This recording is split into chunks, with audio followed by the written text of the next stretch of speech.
जब भी हम लखनऊ शहर के बारे में सुनते हैं तो हम ऐसे एरियाज जो बहुत डेंसली पॉपुलेटेड हैं, इमामबाड़ा, पुराना लखनऊ, जहाँ पे मॉन्यूमेंट्स, लखनऊ की हिस्ट्री, नवाबी स्टाइल आपको बहुत मिलता है। लेकिन आज हम बात करने वाले हैं न्यू लखनऊ की, जो है Sushant gold city.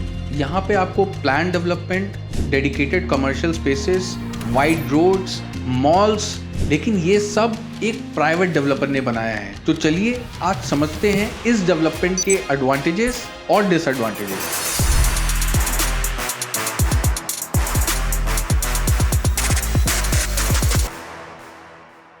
Hello everyone, welcome to my YouTube channel team Aman Chawla. आज की इस वीडियो में हम सुशांत गोल्ड सिटी की location and connectivity, current and future developments, आने वाले टाइम में क्या प्राइस एप्रिसिएशन मिल सकता है, कौन से प्लेयर्स एक्टिव हैं और जो लोग यहाँ पे रह रहे हैं वो कितने चैलेंज को फेस कर रहे हैं, उनको क्या चैलेंजेस आ रहे हैं और एट द सेम टाइम क्या एंजॉयमेंट है, कितना अच्छा लाइफस्टाइल है इस सुशांत गोल्ड सिटी में रहने का, ये सारे टॉपिक्स को समझेंगे। अगर हम सुशांत गोल्ड सिटी की लोकेशन की बात करें तो ये लखनऊ के साउथ ईस्ट साइड में है, जहाँ पे एक तरफ सुल्तानपुर रोड और गोमती नगर एक्सटेंशन है, वहीं पे दूसरी तरफ आवास विकास का न्यूली डेवलप्ड एरिया अवध विहार योजना और वृंदावन योजना आते हैं। इस लोकेशन से अगर मैं लखनऊ की सबसे पॉश लोकेशन गोमती नगर की बात करूं तो हार्डली 15 मिनट्स के ड्राइव टाइम में आप गोमती नगर पहुंच जाएंगे, जो लखनऊ का मेन सीबीडी एरिया है, जो बहुत सारे लोग जानते हैं, हजरतगंज जिसको कहते हैं, वो यहाँ से अगेन 15 से 20 मिनट्स के ड्राइव टाइम में है। अगर हम रेलवे स्टेशन की बात करें तो लगभग अगेन 20 मिनट्स के ड्राइव टाइम में आप रेलवे स्टेशन तक पहुँच जाएंगे। और अगर मैं एयरपोर्ट की बात करूँ तो हार्डली 10 to 12 मिनट्स के ड्राइव टाइम में आप एयरपोर्ट, लखनऊ एयरपोर्ट, चौधरी चरण सिंह एयरपोर्ट पर आप पहुँच जाएंगे। ये सुशांत गोल्ड सिटी 6500 एकड़ में फैली एक हाईटेक टाउनशिप है, जो 3 फेजेस में डिवाइड है, phase 1, phase 2 and phase 3। Phase 1 में ब्लॉक ए से लेके ब्लॉक जे तक फेज 1 में आता है और ब्लॉक के से ब्लॉक क्यू तक सारा डेवलपमेंट फेज 2 एंड फेज 3 में जाता है। आज हम mainly Sushant gold city phase 1 के बारे में बात करेंगे। अगर मैं इसकी कनेक्टिविटी की बात करूं तो इस लोकेशन को जो सबसे मेजर बूस्ट मिला वो स्वर्गीय श्री अटल बिहारी जी की एक ड्रीम प्रोजेक्ट था, अमर शहीद पथ, या जिसको आउटर रिंग रोड कहते थे। सिटी के ट्रैफिक, सिटी के कंजेशन को ईज आउट करने के लिए एक आउटर रिंग रोड प्रपोज करी थी और उस पर काम स्टार्ट हुआ था 2001 में।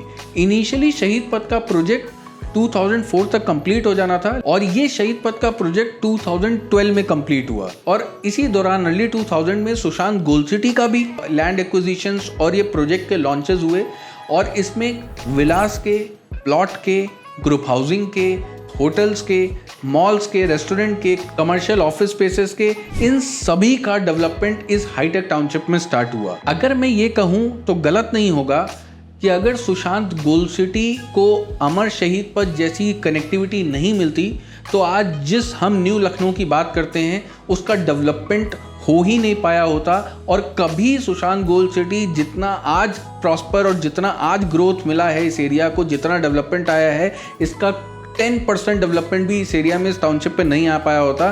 तो जो ड्रीम प्रोजेक्ट था स्वर्गीय श्री अटल बिहारी जी का, वो प्रोजेक्ट ने इस पूरे न्यू लखनऊ के डेवलपमेंट में बहुत मेजर रोल और बहुत पॉजिटिव मेजर रोल प्ले किया है। सुशांत गोल्ड सिटी को हम 4 डायरेक्शन से एक्सेस कर सकते हैं। पहला, शहीद पथ पे, जिस पे ऑलमोस्ट 2 किलोमीटर का फ्रंट सुशांत गोल्ड सिटी को मिलता है। देन सुल्तानपुर रोड से, जहाँ पे ऑलमोस्ट 3.5 किलोमीटर का फ्रंट सुल्तानपुर रोड पे सुशांत गोल्ड सिटी को मिलता है। थर्ड, किसान पथ से अगर हम एक्सेस करना चाहते हैं तो किसान पथ, जो कि अभी लेटेस्ट बहुत ज़्यादा न्यूज़ में है, वेलनेस सिटी, आईटी सिटी, वहाँ से भी हम सुशांत गोल्ड सिटी को एक्सेस कर सकते हैं। और अगर आप रायबरेली रोड से आ रहे हैं तो वृंदावन योजना सेक्टर 12 के पास से अवध विहार योजना होते हुए एक नई कनेक्टिविटी है जो आपको सीधे सुशांत गोल्ड सिटी पॉकेट ए की तरफ में कनेक्ट कर देती है। ये 4 कनेक्टिंग पॉइंट्स मिलते हैं आपको सुशांत गोल्ड सिटी में। ये पूरा development hitech township Sushant gold city का 6500 एकर्स में फैला हुआ है, जिसमें से फेज 1 तो ये ऑलमोस्ट 3500 एकर्स के अप्रॉक्स है, जिसको हम मदर सिटी भी कहते हैं। अगर मैं ये कहूँ कि एलडीए और आवास विकास के बाद सबसे ज़्यादा डेवलपमेंट अगर कहीं लखनऊ में किसी ने क्रिएट किया रियल एस्टेट टर्म्स में तो वो सुशांत गोल्ड सिटी या अंसल्स बिल्डर थे। और आप लोगों को ये जान के हैरानी, सरप्राइज, शॉकिंग होगा कि 2003 या 4 तक अगर आप LDA अप्रूव्ड अंसल्स में बिल्कुल फ्रंट के पॉकेट सी पॉकेट बी में जो एंट्री लेते ही जो प्लॉट्स हैं वहाँ पे रेट्स 250 रुपीज़ पर स्क्वायर फुट से लेके 350 या 380 रुपीज़ पर स्क्वायर फुट के रेट पे आपको प्लॉट मिल जाते थे। मतलब एक प्लॉट जो कि 250 स्क्वायर यार्ड्स का है, अप्रॉक्सीमेटली अगर मैं स्क्वायर फीट में बात करूँ तो ऑलमोस्ट 2100 स्क्वायर फीट के साइज़ का प्लॉट आपको बड़े आराम से 7 लाख रुपीज़ में मिल जाता था। और शुरुआत में अंसल्स ने अपनी टाउनशिप में विलाज और प्लॉट्स को लॉन्च किया था और बाद में कुछ ग्रुप हाउसिंग प्रोजेक्ट्स को लॉन्च किया था, जिसमें से जिनके कुछ नाम celebrity greens, paradise crystal, celebrity meadows. लेकिन दुर्भाग्य ये रहा कि कुछ प्रोजेक्ट तो पूरी तरीके से कंप्लीट हो गए, कुछ प्रोजेक्ट पार्शियल कंप्लीट हुए और यहीं पे कुछ विजनरीज को अपॉर्चुनिटी दिखी। ऐसे में रिशिता ब्रांड का जन्म हुआ। सेलिब्रिटी ग्रीन्स इनिशियली पूरा अंसल्स को डेवलप करना था, लेकिन कुछ टावर ही अंसल्स बना पाया, बाकी के सारे टावर्स रिशिता ने कंप्लीट किए। और वो रिशिता का लखनऊ में पहला प्रोजेक्ट था जहां से रिशिता ब्रांड की शुरुआत हुई। और इस अपॉर्चुनिटी को देखते हुए कई सारे प्लेयर्स अंसल्स के अंदर में FSI खरीदने लगे, जैसे the grace, Chandra panorama, celebrity meadows को कंप्लीट किया लेवाना ग्रुप ने, सेलिब्रिटी गार्डन्स को भी कंप्लीट किया लेवाना ग्रुप ने। और कई सारे ब्रांड की एंट्री सुशांत गोल्ड सिटी में हो गई, क्योंकि प्रोजेक्ट लॉन्च हुए लेकिन कंप्लीट नहीं हो रहे थे। तो वहीं कुछ लोगों को, जो लोग रियल एस्टेट में जुड़े थे, अच्छा काम कर रहे थे, उनको अपॉर्चुनिटीज़ लगी और वो all of a sudden builder category में मूव कर गए। अर्ली 2000 या मिड 2000 तक सुशांत गोल्ड सिटी बहुत बढ़िया चल रहा था और ऑल ऑफ अ सडन 2008 में वेस्टर्न इकॉनमी क्रैश करती है और उसका इम्पैक्ट इंडिया में तुरंत तो नहीं पड़ता, लेकिन 2010 ऑनवर्ड्स मार्केट में जो डिमांड है वो कहीं ना कहीं रुकती है, स्लो डाउन होती है। उस स्लो डाउन के चलते अंसल जैसे बिल्डर, जहाँ पे उस टाइम पे गवर्नमेंट की बहुत ज़्यादा मॉनिटरिंग नहीं थी, रेरा नहीं हुआ करता था, बहुत सारे प्लेयर्स जो एथिकली चल रहे थे वो तो अपने प्रोजेक्ट्स को कंप्लीट कर पाए, लेकिन जो प्लेयर्स कैलकुलेशन नहीं कर रहे थे, जिनका ग्रीड कंपोनेंट ज़्यादा था और इधर के पैसे को उधर किया, उधर के पैसे से कहीं और लैंड परचेज़ किया, इस वजह से बहुत सारे प्रोजेक्ट्स रुक गए, जिनमें से अंसल्स के भी मेजर प्रोजेक्ट्स रुक गए और वहाँ से जो छोटे छोटे से क्रैक्स थे वो बहुत बड़े हो गए। एक टाइम ऐसा था अंसल्स में, जैसे बॉलीवुड की मूवी हर फ्राइडे को लॉन्च होती थी, वैसे ही अंसल्स में एवरी वीकेंड एक प्रोजेक्ट लॉन्च होता था। और मुझे बहुत अच्छे से याद है, गाड़ियों में भर भर के एसोसिएट्स, सेल्स पार्टनर्स, बस में भर भर के लोग आते थे और सिंगल डे पे बुकिंग करके वापस अपने नेटिव प्लेसेस कानपुर, गोरखपुर, आगरा वापस जाते थे। इस तरीके का डिमांड था 2003 से लेके ऑलमोस्ट 2009 और 10 तक। अभी इस बात को समझना भी बहुत जरूरी है कि इतना ज़्यादा लोगों को अंसल्स या सुशांत गोल्ड सिटी में पसंद क्या आ रहा था। फर्स्ट 18 होल्स का गोल्फ कोर्स, 45, 30 मीटर, 24 मीटर की रोड्स, दोनों तरफ रोड के 10 फीट की बाउंड्रीज, ताकि कोई भी बच्चा या कोई भी सोसाइटी मेंबर अचानक से रोड पे ना आ जाए। प्रॉपर गेट्स होना, हर गेट्स पे डेडिकेटेड सिक्योरिटी पर्सनल का होना, रोड के दोनों तरफ लेफ्ट एंड राइट 6 मीटर का ग्रीन डेवलपमेंट, इसके साथ में अंदर ही रेस्टोरेंट्स, अंदर ही मॉल्स और एक बहुत एम्बिशियस प्लान था अंसल्स का ऑटोमोबाइल मॉल बनाने का। लखनऊ के अंदर में जितने भी प्लेयर्स, चाहे वो किसी भी हुंडई, मारुति, MG मोटर्स, कितनी कोई भी ब्रांड हो, लेकिन वो सारे एक ही जगह पे लेकर आने का, डेडिकेटेड कमर्शियल प्लाजास थे, एक पूरी मॉल स्ट्रीट थी जिसपे 7 मॉल्स का कंस्ट्रक्शन होना था। तो ये सारे फैक्टर्स अंसल्स को फेवर करते थे। और फिर बीच में जब वॉलमार्ट अंसल्स में आया, तब अंसल्स लाइमलाइट में आया। अंसल्स के अंदर में CG सिटी, चक गजरिया सिटी, जो कि एक गवर्नमेंट इनिशिएटिव था, जिसमें कई सारे डेवलपमेंट जैसे IT city, IT park, schools, medical universities और इंडस्ट्रीज जैसे अमूल, पराग, ये सब का एक डेवलपमेंट मार्क किया गया, लैंड मार्क किया गया, जिसमें कुछ पार्ट अंसल्स की तरफ आता था, कुछ पार्ट गोमती नगर एक्सटेंशन। तो अगेन अंसल्स यहाँ पे लाइमलाइट में आया। फिर इन्वेस्टर समिट में लुलु का अनाउंसमेंट, जिसमें लुलु अपना मॉल लखनऊ में प्लान करेंगे, वो भी सुशांत गोल्ड सिटी में था। अगेन अंसल्स लाइमलाइट में आया। सेंट्रम जैसे 5 स्टार होटल का बनना, जिसमें इन्वेस्टर समिट के फॉरेन डेलीगेशन जो आ रहे थे उनका वहाँ पे स्टे करवाना, इकाना स्टेडियम का पास में आना, जिसकी वजह से टीम का जो स्टे होता था, चाहे वो टीम इंडिया का स्टे रहा हो या वर्ल्ड कप के टाइम अलग मैचेस हुए उनमें कुछ टीम का स्टे हो, आईपीएल के दौरान आईपीएल की टीम्स का स्टे हो, वो सेंटर में होने लगा तो अगेन वो एक वीवीआईपी लोकेशन बनी। फिर वो लोकेशन अंसल्स में ही थी, अंसल्स अगेन फिर लाइमलाइट में आया। इस्कॉन अंसल्स के अंदर में है, अभी डेवलपमेंट चल रहा है। तो ये सारी चीज़ें सिर्फ एक रेजिडेंशियल टाउनशिप नहीं थी अंसल एक अपने आप में एक पूरा एक सिटी डेवलप हो रहा था और हर उन बॉक्सेस को टिक लगा रहा था जो अब तक लखनऊ वालों ने एक्सपीरियंस नहीं किए थे। इतना सब डेवलपमेंट के बावजूद भी अंसल्स में डाउनफॉल इसलिए आया कि 2008 और 10 जब वेस्टर्न इकोनॉमी में क्रैश आया, उसके बाद 2010-11 के ऑनवर्ड्स इंडिया में भी जीडीपी ग्रोथ थोड़ी स्लो डाउन हुई, डिमांड स्लो डाउन हुई और at the same time government के बहुत ज़्यादा स्ट्रिक्ट रूल्स नहीं थे। इसकी वजह से बहुत सारे प्लेयर्स रियल एस्टेट में जो कमिटमेंट्स हुए थे वो पूरे ही नहीं हुए, डेवलपमेंट कभी स्टार्ट नहीं हुए या प्रोजेक्ट स्टार्ट नहीं हुए या कभी प्रोजेक्ट स्टार्ट हुए तो पूरी तरीके कंप्लीट नहीं हो पाए। इसी की वजह से 2016 में रेरा आया और यही वो पैच है 2010 से 16 का जिसमें 70-80% बायर्स यूज़र्स जिन्होंने अंसल में बुक किया और उनको डिलीवरीज नहीं मिली, उनका कॉन्फिडेंस लूज हुआ।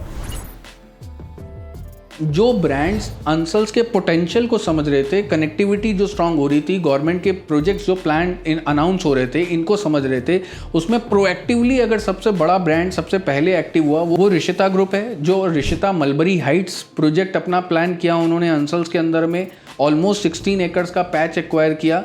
उसके बाद पारडोस ग्रुप जो ओकास रेजिडेंसी नाम से अपने प्रोजेक्ट को लेकर के आया और फर्स्ट टाइम लखनऊ ने इस कॉन्सेप्ट को एक्सपीरियंस किया जिसमें बिल्डर पहले पूरा प्रोजेक्ट पूरी बिल्डिंग बना देगा और फिनिशिंग के टाइम पे उसकी सेल स्टार्ट करेगा ताकि ये क्लियर हो जाए कि हम इस प्रोजेक्ट को डिलीवर करने आए हैं। तो ये दोनों प्रोजेक्ट्स ने अंसल्स में एक दोबारा से एक साइकिल जो कहीं ना कहीं रुक गई थी वो दोबारा स्टार्ट हुई। लुलु के डेवलपमेंट से और चार चांद लग गए। चंद्रा पैनोरमा जो मेरे लिए अंसल्स में one of the best developed project अगर रेजिडेंशियल टर्म्स में बात करूं, वो प्रोजेक्ट की डिलीवरीज आई, लोगों को बहुत पसंद आया। तो ओवरऑल जो जहां कहीं ना कहीं कुछ चीज़ें रुक गई थी वो वापस से ट्रैक पकड़ा। और रिसेंट में ओरो कॉन्स्टेला प्रोजेक्ट, ओरो कंपनी का भी एंट्री हो गई सुशांत गोल्ड सिटी में। वनो ग्रुप नेचुरा होम्स प्रोजेक्ट लेकर के आए। ये कुछ प्लेयर्स जो अब तक अंसल्स के बाहर बहुत अच्छा काम कर रहे थे, ब्रांड अच्छे थे, मार्केट अच्छी थी और ऑल ऑफ अ सडन अब वो प्लेयर्स भी अंसल्स में पोटेंशियल देखने लगे। ये कारण रहे कि अंसल्स में वापस से डिमांड आई क्योंकि इस लोकेशन की कनेक्टिविटी स्ट्रॉन्ग पहले से थी और जो डेवलपमेंट्स आए जैसे लेटेस्ट डेवलपमेंट दस्तरखान रेस्टोरेंट का आना और बहुत बड़े सेटअप लेकर आ रहे हैं। वहाँ पे एक बहुत बड़ा एंटरटेनमेंट पार्क आ रहा है, विंड क्लब और दयाल का बगीचा जैसे प्रोजेक्ट जो मल्टी एक्टिविटी प्लॉट्स हैं जिसपे एंटरटेनमेंट को मेन फोकस रखा गया, ये भी यहाँ पे एक्टिव हुए। गोल्फ क्लब भी एक्टिव हुआ। सेंट्रम, डैमसम प्लम, ये कुछ दो होटल्स, ये सब ने अंसल्स के ओवरऑल वाइब में चार चांद लगाए। इसकी वजह से यहाँ पे रेट्स बहुत ज़्यादा मूव किए। लेवाना ग्रुप सेलिब्रिटी मेडोज का टावर ई कंप्लीशन पे है और साथ ही साथ एक नए प्रोजेक्ट को अंसल्स के अंदर प्लान कर रहा है। रिशिता मलबरी हाइट्स और ओरो कॉन्स्टेला ये अंडर कंस्ट्रक्शन प्रोजेक्ट्स हैं, लेकिन at the same time mulberry Heights में कुछ टावर रेडी हो चुके हैं जिसमें रजिस्ट्री हो गई है, ready to move units available हैं। पारडोस ओकस रेजिडेंसी, इसमें सभी टावर्स में ओसी आ गया है, पोजीशन डिलीवर हो गया है, लेकिन कुछ यूनिट्स रेडी टू मूव अभी भी लगभग 25-26 यूनिट्स कंपनीज के पास अवेलेबल हैं। समसारा जस्ट एलिवेट जो हाल ही में पूरे अंसल्स में सबसे बड़ा कारण है, जिन्होंने सबसे ज़्यादा अंसल्स के अंदर अगर डिमांड में मूवमेंट लेकर के आए, बहुत ज़्यादा मार्केटिंग करी, तो समसारा जस्ट एलिवेट प्रोजेक्ट भी माइवेंट टेक्नोलॉजी पे आ रहा है, अंडर कंस्ट्रक्शन प्रोजेक्ट है और लगभग 4 ईयर्स में रेडी हो जाएगा। ओरो ग्रुप का प्रोजेक्ट एक और न्यू आ रहा है, लेकिन वो सुशांत गोल्ड सिटी में नहीं है। सुशांत गोल्ड सिटी के पास की लोकेशन पे सुल्तानपुर रोड पे एक ओरो का नया अपकमिंग प्रोजेक्ट प्लान्ड है। पारडोस ओकस ग्रुप का एक प्रोजेक्ट प्लॉटिंग का प्रोजेक्ट एक है जो कि अगले 3 से 4 महीने में लॉन्च की एक्सपेक्टेशन है। वो भी एक न्यू बहुत बड़ा एक डिमांड क्रिएट करेगा सुशांत गोल्ड सिटी में। गेटेड कैंपस, वो एक 190 या 200 प्लॉट्स का एक प्रोजेक्ट अपना प्लान कर रहे हैं। जब ऑफिशियल लॉन्च हो जाएगा तो हम डेफिनेटली उसका एक डेडिकेटेड वीडियो आपके बीच में लेकर के आएंगे। सबसे पहले अगर मैं प्रोज की बात करूं तो लोकेशन बहुत अच्छी है, कनेक्टिविटी बहुत स्ट्रांग है, बहुत सारा डेवलपमेंट पिछले 8 से 10 सालों में आया है और आने वाले टाइम में बहुत सारा डेवलपमेंट अभी आना बाकी है। तो मुझे इन्वेस्टर्स और एंड यूज़र्स का फ्यूचर बहुत सेफ लगता है इस लोकेशन में। सुशांत गोल्ड सिटी मुझे एक स्मार्ट सिटी कॉन्सेप्ट पे एक डेवलप टाउनशिप लगती है, जहाँ पे वर्क, होम, एंटरटेनमेंट सारे बॉक्सेस को टिक किया गया है। अंसल एक प्लान्ड टाउनशिप है जहाँ पे प्रॉपर रोड्स, इतनी वाइड रोड्स हैं कि मुझे नहीं लगता आने वाले टाइम में कुछ कंजेशन होगा। अंसल इसलिए भी बहुत फेवरेबल है क्योंकि इसमें 70% जो डेवलपमेंट है वो लो राइज है, मतलब प्लॉटेड और विला का डेवलपमेंट है। सिर्फ 30% अपार्टमेंट का डेवलपमेंट है। तो जैसे आज बहुत खाली खाली लगता है, पीसफुल लगता है, आने वाले टाइम में वैसा ही रहेगा। बहुत बड़े बड़े एरियाज़ पे ग्रीनरी डेवलपमेंट है, गोल्फ कोर्स है, तो जो जैसा है वो वैसे ही रहने वाला है आने वाले टाइम में, क्योंकि अप्रूव्ड प्लान है। इतना जल्दी अब रेरा क्या जाने के बाद और चेंजेस करना मुश्किल है। इस तरीके की ग्रीनरी, इस तरीके का रोड डेवलपमेंट, मल्टीपल एंट्री और मल्टीपल एग्जिट्स हैं। अगर हमको लखनऊ के किसी भी पार्ट को टच करना है तो हम अंदर ही अंदर किसान पथ जा सकते हैं। हम बिना शहीद पथ को टच किए हम एमओसी एयरपोर्ट जा सकते हैं। गोमती नगर एक्सटेंशन से कनेक्टिविटी बहुत स्ट्रांग है। बहुत बड़ा ऐसे सेक्टर जैसे आईटी सेक्टर या एमएनसीज में जो लोग काम करते हैं उनके लिए अंसल से एक बहुत फेवरेबल स्पॉट है, क्योंकि यहाँ से विभूति खंड की कनेक्टिविटी जस्ट 15-20 मिनट्स के ड्राइव टाइम हो जाती है। और फ्यूचर में मुझे लगता है एक बहुत बड़ा commercial development Gomti Nagar extension और अंसल्स की तरफ मूव कर जाएगा। तो जो लोग भी अंसल्स में अपना रहने का प्लान कर रहे हैं या इन्वेस्टमेंट प्लान कर रहे हैं आने वाले टाइम में, हो सकता है उनका ऑफिस सिर्फ 5 मिनट्स के वॉकिंग डिस्टेंस या 10 मिनट्स के वॉकिंग डिस्टेंस पे उनको अपने ऑफिस एमएनसीज उधर की तरफ शिफ्ट कर लें। ये सारी चीज़ें एक लाइफस्टाइल को इन्हेंस करती हैं और ये अंसल्स के सारी चीज़ें फेवर में जाती हैं। और अगर फ्यूचर कल को कोई बहुत बड़ा डेवलपमेंट आना है, कोई बहुत बड़ा इंटरनेशनल स्कूल आना है, कोई सी बड़े ब्रांड आइकिया जैसे ब्रांड को आना है, तो उसको सबसे बड़ा मेजर कंपोनेंट क्या चाहिए? लैंड। वो लैंड आज की डेट में सिर्फ अंसल्स के पास ही है। अब बात करते हैं कॉन्स की। तो कॉन्स ये कि अभी हमने जितना भी कुछ अंसल्स को समझा वो सिर्फ मदर सिटी है, और मदर सिटी में भी बहुत सारा काम बचा है होना आने वाले टाइम में। फेज़ 2 एंड फेज़ 3 की बात तो हमने बिल्कुल करी ही नहीं, क्योंकि अंसल्स एनसीएलटी के पास जाने की बातें चल रही हैं। जो भी प्लॉट की रजिस्ट्रीज नहीं हुई हैं वो लोग पैनिक में रजिस्ट्री कराना चाहते हैं। एनसीएलटी में चला जाएगा तो पता नहीं कब कैसे क्या होगा। अब अंसल्स की एज एन ओनरशिप कुछ बहुत ज़्यादा बचा नहीं है। सोशल सिविक इंफ्रास्ट्रक्चर का फर्दर आगे मेंटेनेंस कैसे होगा? जैसे सड़कों पे बहुत सारा वाटर लॉगिंग, हर 15-20 मिनट्स की रेनफॉल से वाटर लॉगिंग हो जाती है।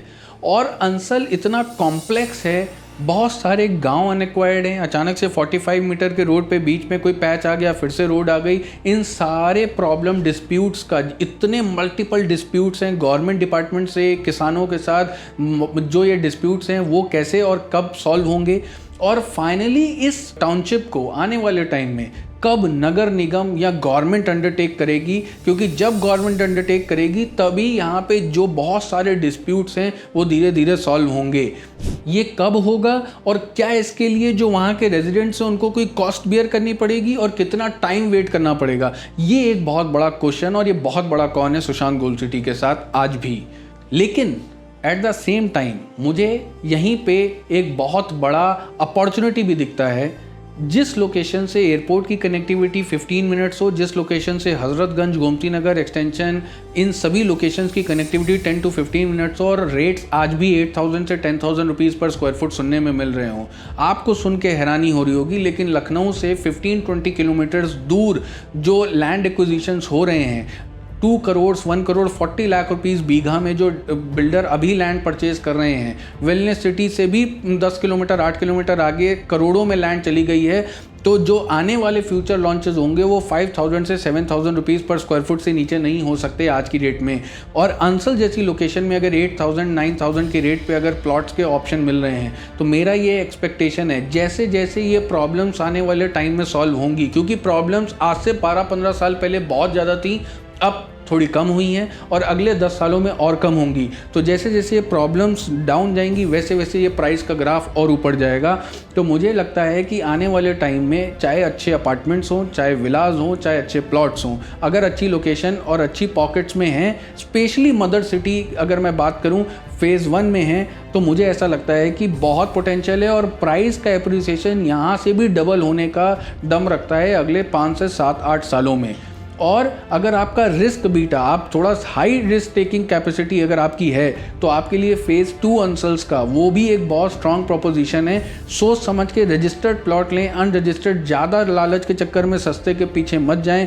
रजिस्टर्ड प्लॉट अगर आपको मिल जाता है, सारा अप्रूव मिल जाता है, आप सारी अपनी ड्यू डिलीजेंस करने के बाद आपको दिखता है कि ये प्लॉट है लेकिन अभी आसपास बसावट नहीं है, तो आप बिल्कुल ले सकते हैं, बिकॉज आने वाले टाइम में उस पूरे एरिया में डेवलपमेंट आनी तय है। और ये तो हो गया मेरा एक्सपेक्टेशन अंसल्स का, या मेरा future tech Ansal Sushant gold city project as an whole को लेके। जो लोग आप रहते हैं वहाँ पे और मेरे चैनल के सब्सक्राइबर हैं, आपको अंसल्स में क्या सबसे ज़्यादा अच्छा लगता है? कौन सा रेस्टोरेंट आपका फेवरेट है? कौन सी रेजिडेंशियल कंपाउंड सोसाइटी आपको बहुत ज़्यादा अच्छी लगती है? आप प्लीज़ कमेंट सेक्शन में बताएं। और कौन से ऐसी चीज़ें जहाँ पे अभी बहुत ज़्यादा सुधार की ज़रूरत है और आपको लगता है कि गवर्नमेंट का इंटरफेयर होना चाहिए, या अंसल्स इसको और अच्छा कर सकता था, या कोई पर्टिकुलर ब्रांड कुछ ज़्यादा अच्छा कर सकता था, तो प्लीज़ आप नीचे कमेंट सेक्शन में आप अपने कमेंट्स ड्रॉप करें।